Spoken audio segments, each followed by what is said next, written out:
Hey guys, Chad Prather here, host of the awesomely irreverent and amazing Chad Prather Show podcast. You can get it for free on YouTube and wherever podcasts are offered. Okay, so lots of questions from lots of friends that are blowing my phone up, so let's talk about it in one fell swoop and just get this nonsense out on the table and out of the way. Here's what I think about it. The Democratic Party finally went and did what they've been wanting to do ever since the day Donald Trump swung onto the scene with the promise to make America great again and wearing his little red hat. How dare he do such a hateful thing?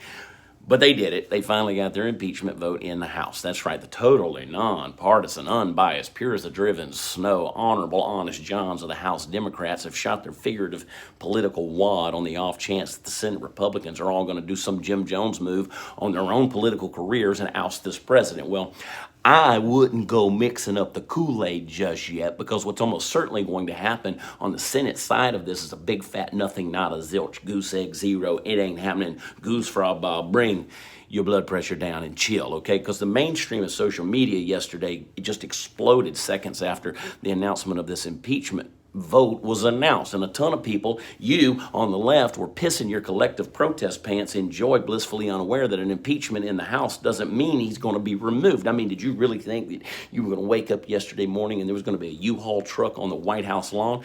You poor little things, not my president. Impeach him. How can you impeach him if it's not your president? He's still your president. You see, for the uninitiated, here's how this whole thing works. Come on, political science. The House of Representatives gets to charge the president with this set of crimes. Or in their case, they got to charge him with a crime so full of holes and so big that you could drive my truck through it. And another crime, they've picked out of thin air that's so ridiculous it's not even a damn crime. Now, most of you still can't even tell me what either of them are without looking it up, but I digress. Let's get back to Congress.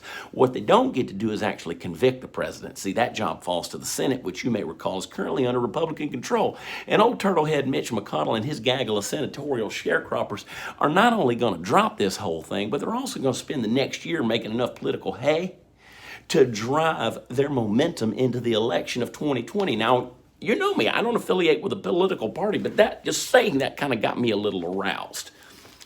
All right, I'm over it. I started thinking of Nancy Pelosi. At any rate, this puts me, and I'd imagine a lot of you, in a very interesting place, historically speaking. Now, come November of this next year, I'm going to be voting for a president that was voted to be impeached by Congress. This is something I'd never even considered ever happening in my life. I've thought of voting for a few dead presidents, but never an impeached one. And honestly, I can't think of a cooler thing in the eventual annals of history than to have been on the right side of this shameful debacle. Now, someday, when the history books put it down, and the media that write them catch up to the truth, they're all going to look back at this time in history, at our lives, in this seminal moment in America's history, and contrary to what the DC swamp things want, we've been turning this ship around now for 3 years, and wrongfully impeaching this president. I believe the Democrats have all but guaranteed that we're going to get another 4 years of Donald Trump in the next election, and I anticipate a full-blown curb-stomping landslide.